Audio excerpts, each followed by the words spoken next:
بسم اللہ الرحمن الرحیم۔ السلام علیکم ناظرین، میں آپ کے لیے لے کے آئی ہوں صفائی کرنے کے طریقے۔ چھت کے پنکھے کی صفائی۔ چھت کے پنکھے کی صفائی کرنا آسان نہیں ہوتا، لیکن چھت کے پنکھے بآسانی صاف کرنے کے لیے کسی سٹول پر چڑھ کر تکیہ کے پرانے کور کو پنکھے کے پر میں لپیٹ کر دونوں ہاتھوں کی مدد سے کچرا باہر کی طرف لے لیں۔ اس طرح تمام دھول مٹی کور کے اندر آ جائے گی اور زمین پر گرد و غبار نہیں پھیلے گی، اور پنکھا مکمل طور پر صاف بھی ہو جائے گا۔ پنکھوں کی صفائی کرنے کا یہ نہایت ہی آسان طریقہ ہے۔ پنکھوں کی صفائی کرنے سے پہلے مین سوئچ کو لازمی بند کر لیں۔ کپڑوں پر چکنائی۔ کپڑوں پر چکنائی یعنی تیل یا گھی لگنے کی صورت میں پریشان ہونے کی ضرورت نہیں۔ اس کے لیے میں آپ کو نہایت ہی آسان طریقہ بتاتی ہوں۔ وہ جگہ جہاں پر چکنائی لگی ہو وہاں پر چند منٹ کے لیے چوک رکھ دیں اور پھر اسے اٹھا لیں، اور پھر اس کے بعد صاف پانی سے دھو لیں تو چکنائی ختم ہو جائے گی۔ اس کے علاوہ چکنائی کو صاف کرنے کے لیے اگر آپ کے پاس چاک نہ ہو تو آپ اس جگہ پر ٹیلکم پاؤڈر بھی چھڑک سکتے ہیں۔ مائکرو اوون کی صفائی۔ مائکرو اوون کو صاف کرنے کے لیے ایک اوون پروف باؤل میں یعنی کسی شیشے کے باؤل میں 1/4 کپ سرکہ اور 1 کپ پانی ملائیں اور اسے مائکرو اوون میں رکھ کر مائکرو اوون کو کچھ دیر کے لیے چلا دیں، تقریباً 4 سے 5 منٹ کے لیے۔ اس طرح کے پانی مائکرو اوون میں ابلے گا اور اس کے بعد جو چکنائی کے ذرات مائکرو اوون کے اندر لگے ہوئے ہوں گے وہ اپنی جگہ سے اکھڑ جائیں گے، اور اس طرح سے مائکرو اوون کی صفائی کرنا آسان ہوگا۔ شیشے کے ٹکڑے اٹھانے کے لیے۔ گلاس ٹوٹنے پر کبھی بھی اس کی کرچیاں ہاتھوں سے مت اٹھائیں، کیونکہ اس سے ایک تو آپ زخمی ہو سکتے ہیں، دوسرا اس طرح سے مکمل صفائی نہیں ہوگی۔ گلاس ٹوٹنے کی صورت میں باریک کرچیوں کو اٹھانے کے لیے ایک ڈبل روٹی استعمال کی جا سکتی ہے۔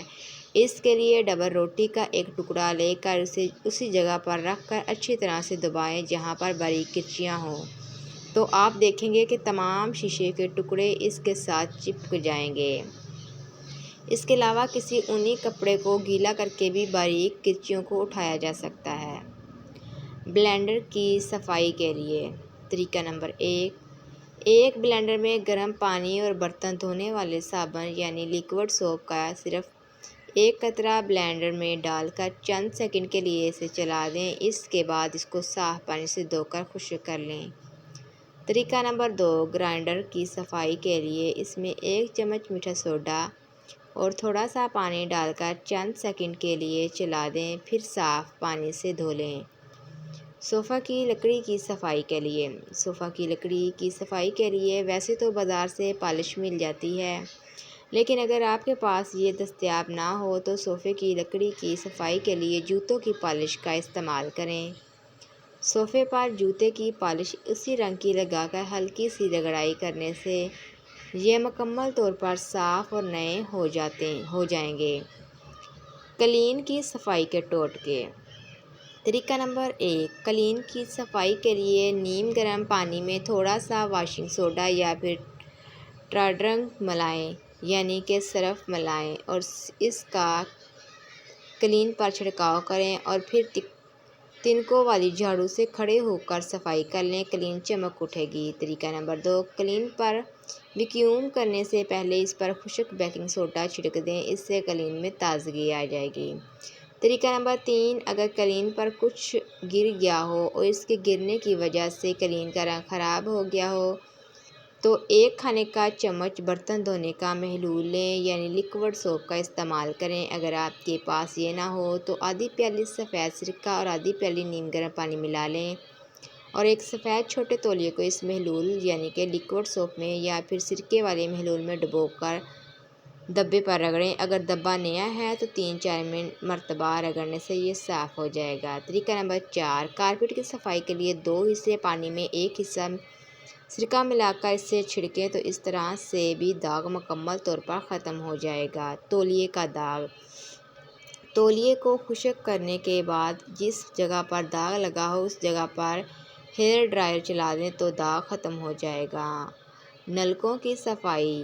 نلکوں کو بھی روزانہ صاف کرنا ممکن نہیں ہوتا۔ وقت کے ساتھ ساتھ نلکوں پر پانی کے دھبے پڑ جاتے ہیں۔ نلکوں کے ارد گرد اگر وقت کے ساتھ ساتھ پانی کے نشانات بن جائیں جبکہ پانی میں موجود منرلز بھی اکٹھے ہو کر انہیں بدنما بنا دیتے ہیں۔ ان دھبوں کو صاف کرنا آسان نہیں ہوتا۔ اسے صاف کرنے کے لیے لیموں کو کاٹ کر اسے براہ راست نلکے پر پھیریں اور کچھ دیر کے بعد کپڑے سے صاف کر لیں۔ پوری امید ہے کہ یہ مکمل طور پر صاف ہو جائیں گے۔ فریج کی صفائی۔ عید کے بعد فریج میں چونکہ گوشت محفوظ کیا جاتا ہے، اس لیے فریج کی صفائی عید سے پہلے بہت ضروری ہے۔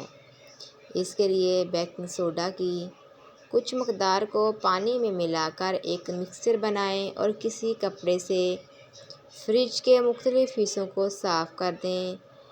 فریج جگمگانے لگے گا جبکہ اس میں موجود بساط بھی دور ہو جائے گی، یعنی اگر فریج میں سے کسی قسم کی اسمیل آ رہی ہے تو وہ بیکنگ سوڈا کے استعمال سے دور ہو جائے گی۔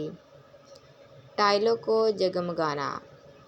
اپنے گھر کی ٹائلوں کے درمیان موجود مٹی کو نکالنے کے لیے ٹائلوں کے درمیان بہت ہی جلدی گندی ہو جاتی ہیں۔ اگر گھر کی ٹائلوں کے درمیان موجود مٹی جم گئی ہو تو ان کو ہٹانے کے لیے بیکنگ سوڈا اور پانی کو ملا کر مکسچر بنائیں، جسے ٹوتھ برش کی مدد سے متاثرہ ٹائلز پر لگا کر انہیں صاف کر لیں۔